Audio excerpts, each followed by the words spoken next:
Bueno, pues veremos por dónde sale Donald Trump, cómo termina su relación con Vladimir Putin, que ahora sí parece atravesar un momento complicado. Pero, Santiago, yo te quiero preguntar por la respuesta que hemos escuchado hoy por parte de Rusia. El expresidente ruso, Dmitry Medvedev, habla de un acto de guerra. Hemos escuchado también a María Zaharova, son dos de las voces más beligerantes, se puede decir. Zaharova decía que Trump está cogiendo la senda de Biden. ¿Qué te parecen los primeros mensajes que hemos escuchado desde Rusia? Pues bueno, también previsibles, cada uno en su papel. Medvedev es el polímalo del poder ruso, del poder político ruso, del Kremlin y de Rusia Unida. Y Zaharova, pues dando respuestas conectadas también con una cierta línea discursiva en la diplomacia rusa por la cual se necesita, y no sin falta de razón, identificar la política exterior de Trump con la política exterior de Biden. Claro, digamos que en Rusia, desde finales de los años 90, y salvo la cuestión ya que pertenece a la historia de la diplomacia, en la cual Rusia preguntó en dos ocasiones si podía entrar en la OTAN, primero con la Unión Soviética y después caída la Unión Soviética, y las dos respuestas fueron negativas, la segunda con Bill Clinton, además, pues digamos que hay una continuidad en esa política exterior rusa, porque prácticamente Rusia Unida ha hegemonizado el poder allí y no tiene rival, y por eso, si hay algún tipo de variedad, es por algún giro de intereses que afectan directamente a los planes y programas rusos. Un giro de intereses, un cambio de política exterior, pues se ha podido ver, entre comillas, lo digo, un cambio de política exterior, porque no es un cambio con respecto a los intereses de Rusia en el Mediterráneo Oriental, pero sí es un cambio con respecto al nuevo gobierno sirio, el de Al-Holaini, que procedía de Al-Qaeda. Pues sí es un cambio la aceptación de ese nuevo poder a cambio del mantenimiento de las bases militares rusas. En el caso de Estados Unidos, aunque hay dos partidos, el demócrata y el republicano, que se turnan en el poder cada cierto tiempo, según las elecciones que haya. Sin embargo, la continuidad en los intereses y en política exterior pues no suele tener tantos altibajos, salvo que es verdad que con Donald Trump sí ha habido novedades con respecto a ciertas tradiciones que demócratas y republicanos venían siguiendo desde hace décadas, desde hace muchísimo tiempo. Un ejemplo para mí paradigmático es la política que Trump tiene con respecto al Sáhara español, al Sáhara occidental y su relación con Marruecos, porque Trump apoya un modelo de autonomía muy recortada del Sáhara español, territorio español invadido por Marruecos en 1975, y esto ante la práctica imposibilidad por parte de Argelia de hacer mucho y a la inacción totalmente servil de España ante esta cuestión. Y aquí creo que hay que incluir a todos los partidos políticos, incluso a aquellos que han visto con buenos ojos la llegada de Trump al poder. Dicho lo cual, pues bueno, es que tampoco hay nada nuevo bajo el sol. El Kremlin sigue con su discurso, la Casa Blanca sigue con el suyo, y Medvedev, pues también, claro, lo hemos hablado antes, lo ha señalado José Miguel, que Estados Unidos, Donald Trump, tiene que jugar también a las cartas con elementos internos dentro de su país que piden tirar por un lado o por otro lo que a política exterior se refiere. Bueno, eso es común en todos los estados y también pasa en Rusia. Y evidentemente los discursos de Zaharova o de Peskov o de Medvedev o del propio Putin o incluso de Sergei Lavrov también necesitan equilibrar ciertas tendencias internas que ocurren dentro del poder ruso, bien sea este poder político-diplomático, bien sea económico-financiero, bien sea poderes federativos que traten de llegar a acuerdos comerciales con otros estados, incluso con Estados Unidos, y por supuesto también con el poder militar. Al final creo que hay siempre que tener en cuenta que cualquier tipo de discurso público por parte de un político profesional, por un alto funcionario de un estado o por supuesto también por un presidente electo, siempre tiene que buscar un equilibrio o una balanza más o menos estable entre las necesidades de política exterior y las necesidades de política interna. Y de ahí que, y con esto termino de nuevo, bueno, parece que más que un análisis político estoy dando una clase de relaciones internacionales, pero en una universidad. Pero bueno, creo que es entendible, es inevitable, a mi juicio, ver que todos los representantes de alto rango de política estatal de cualquier sitio siempre tienen que establecer conexiones que permitan generar lo que Aristóteles llamaba eutaxia, es decir, el buen gobierno, tanto de cara afuera del Estado como de cara adentro. Porque si no lo hacen,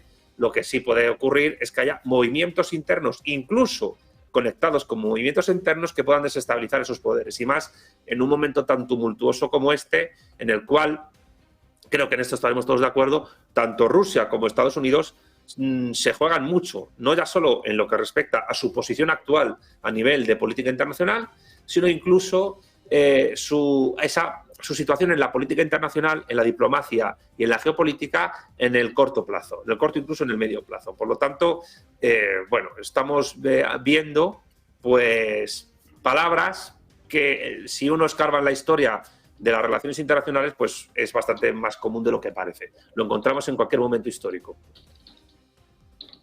Pues José Miguel, te quiero preguntar a ti también por esto. ¿Cómo puede ser la respuesta por parte de Rusia ante estas sanciones de Europa, pero sobre todo estas sanciones de Estados Unidos, ¿no? Con Putin y Trump, que parecen ahora sí haberse distanciado? Hoy Medvedev hablaba de un acto de guerra. Se puede decir que es de la parte de los halcones, de la parte más beligerante, pero ¿cuál crees que es el sentir hoy de Rusia? Bueno, aquí, como ya hemos dicho muchas veces, y coincido con Santiago, pues Medvedev hace el polimalo, ¿no? Y hace siempre estas declaraciones más altisonantes, porque también, primero, porque advierte de lo que puede pasar de cara al exterior, y luego también, pues de cara al interior, pues también contenta, entre comillas, a un sector de halcones o más radicales, como le quieras decir, que hay dentro de Rusia y que apostarían por una respuesta mucho más contundente a todo lo que está pasando. Zaharova, pues es digamos, la respuesta más oficialista, ¿no?, de lo que piensa el gobierno, la portavoz de Exteriores, y normalmente pues da un palo y da una zanahoria, que es lo que se suele dar en diplomacia.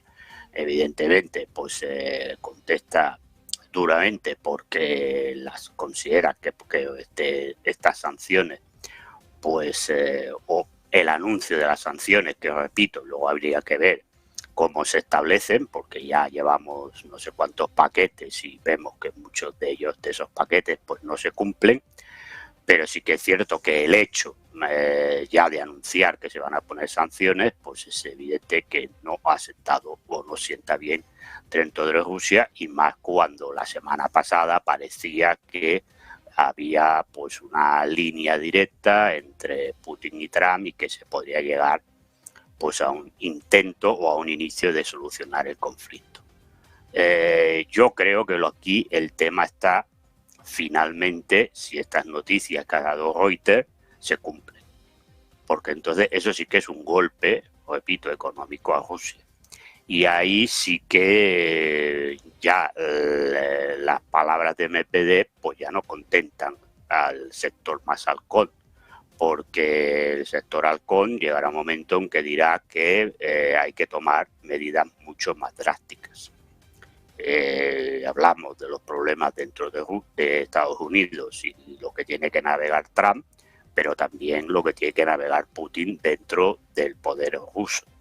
Es decir, hay un sector muy importante dentro del poder ruso, no tanto del sector de los oligarcas, que están más por el tema de llegar a algún tipo de acuerdo, porque al final esto es lo que les interesa, es los negocios que tienen con sus empresas, pero sí que dentro hay otro sector, si le querés llamar, de los eslavófilos, que están por una respuesta muchísimo más contundente de Rusia a todas estas sanciones, e incluso de una actitud o una toma de postura militar mucho más dura en Ucrania que la que se está teniendo hasta ahora. Yo aquí hace ya tiempo que colaboro con vosotros y yo ya dije hace tiempo que creo que la estrategia militar rusa ha sido un error en Ucrania. Y todo esto está pasando, y ahí sí que pues Trump tiene algo de razón cuando dijo que esta guerra la podía haber ganado Rusia en poco tiempo y llevamos 3 años. Y yo creo que este es el problema principal. Este es el problema principal. Y ahí Putin pues tiene que navegar pues con un sector que está que es algo histórico en Rusia, excepto en la época de la Unión Soviética, y lo circunscribiría a la época de Stalin, porque luego ya con Brezhnev pues ya las cosas cambiaron, donde hay un sector muy pro-occidental que busca tener buenas relaciones con Occidente. Esto viene ya desde el siglo XVIII en la historia rusa, y luego pues ese sector pues, que se ha llamado de los eslavófilos, que están por una ruptura total con Occidente, porque entienden que Occidente lo que busca es la destrucción de Rusia. Y ahí es donde tiene que navegar Putin, porque eso lo tiene también dentro de su partido de Rusia Unida y dentro de la sociedad rusa. Por eso vemos a veces discursos de Putin alabando la historia de Rusia, luego mensajes contundentes, pero claro, los discursos están muy bien, pero luego la gente lo que te pide son acciones. Y aquí es donde tiene el problema, porque si se produce realmente esta reducción de compra de petróleo por parte de China y de la India, eso evidentemente sí que va a afectar a la economía rusa. Y ahí sí que pueden empezar a surgir problemas. Y entonces yo creo que aquí sí que ahora hay un giro de guión importante. Yo repito, si se confirma estas noticias que ha dado Reuters, porque entonces sí que ya empieza a haber problemas internos en Rusia. Y aquí posiblemente ya, si me permiten la expresión, el templar gaitas diplomáticas, pues a lo mejor ya no le sirve. Y entonces, pues, como decía Clausewitz, la guerra es la continuación de la política por otros medios. Posiblemente sí que veamos una escalada mayor militar en Ucrania, que creo, y desde el punto de vista, yo no conozco qué objetivos tenía el Kremlin, o qué buscaba el Kremlin, o qué situación tenía el Kremlin. Creo que desde el punto de vista militar es lo que se tenía que haber hecho desde el principio. Desde el principio. Repito, entramos en esta fase, o en una fase importante también de lo que decía Clausewitz, que estamos entrando en las incertidumbres de la guerra.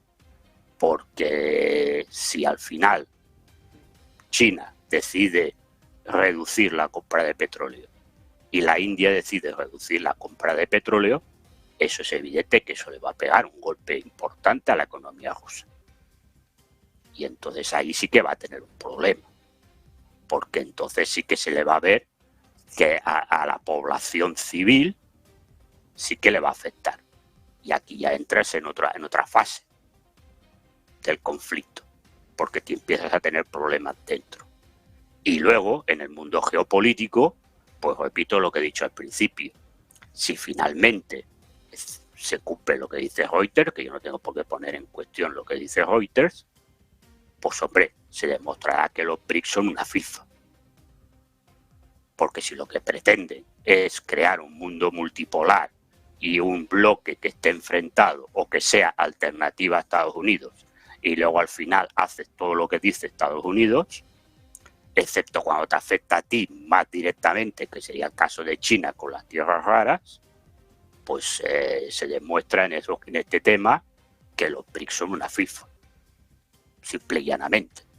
Por lo tanto, pues hombre, pues mire usted, para Estados Unidos es un win-win, porque pone a Putin en un aprieto y luego demuestra al resto del mundo que aquí no hay ninguna alternativa posible, que el que sigue mandando y dando las lecciones y imponiendo lo que quiere, pues es Estados Unidos. Entonces creo que estamos ahora en un momento importante. Y repito, de todo lo que estamos hablando, la clave está en si China y la India reducen sustancialmente la compra de petróleo ruso. Esta es la clave, más allá de los discursos de Putin, Besen, Rubio, Peskov, Putin, Zaharova. Creo que la clave está ahí, porque esto sí que es un golpe duro a Rusia.